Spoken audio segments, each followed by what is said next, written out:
Well, prosecute aggressively, okay? Defend realistically, okay? And address the facts of what happened. It's the goal of the criminal justice system, frankly, to end crime, period. And you have to use whatever resources there are, whatever you're willing to do, to one, make it comfortable as can be for a victim of domestic violence. Okay, that person, you have to recognize that category of person. Okay, that person, as I said, in the over 1,000 cases that I've dealt with, I've had only one that said it's the first time.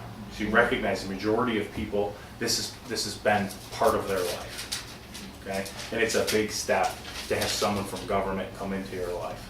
It always is. You have to be sensitive to that. Okay, and trained in how to deal with that. And not necessarily impose your will on how you think the case should come out, okay?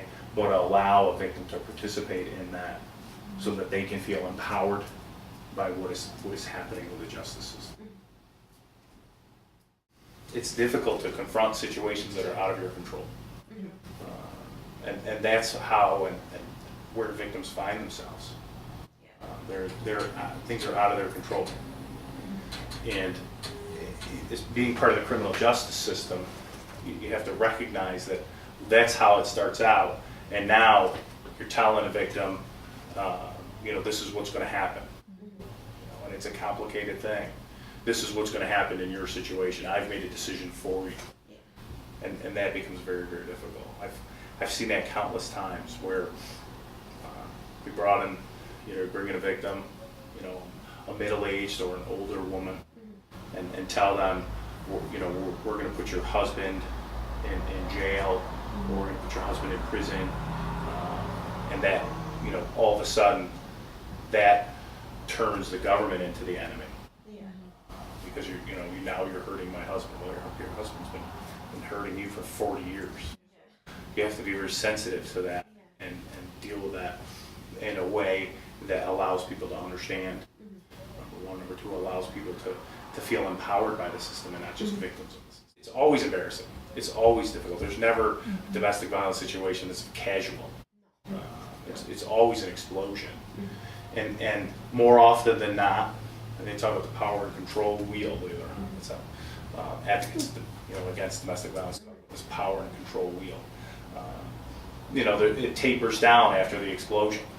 Okay, perpetrator of domestic violence, generally makes up for it. You buy you flowers or apologize. I promise I'll never do it again.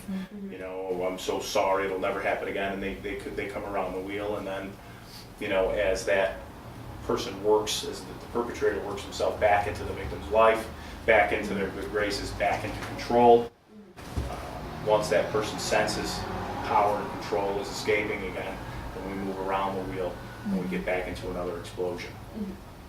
And that continues for the duration of that relationship. And generally it takes something from outside the relationship to change it. In my personal situation, it was the financial exploitation that finally changed it in this person in my family.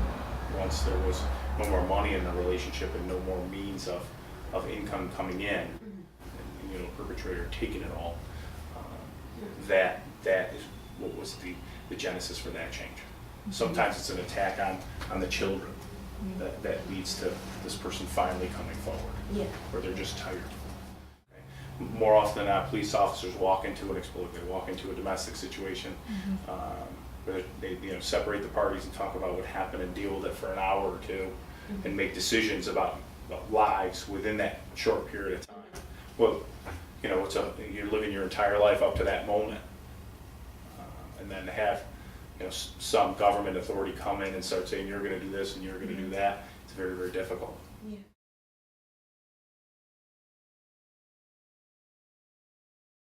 The challenges you have to be sensitive to the situation. And if you don't necessarily relate to that situation, it's nearly impossible to be sensitive to it. I never, and no prosecutor should ever impose upon a victim, impose their will, order them to do things. That person has been ordered around enough. You have to respect their position on things and try to understand the entire picture. Okay? An arrest is a symptom of a long-standing problem. There's no doubt about that. You try to address the problem and try to, frankly, empower the victim by using the system as best you can.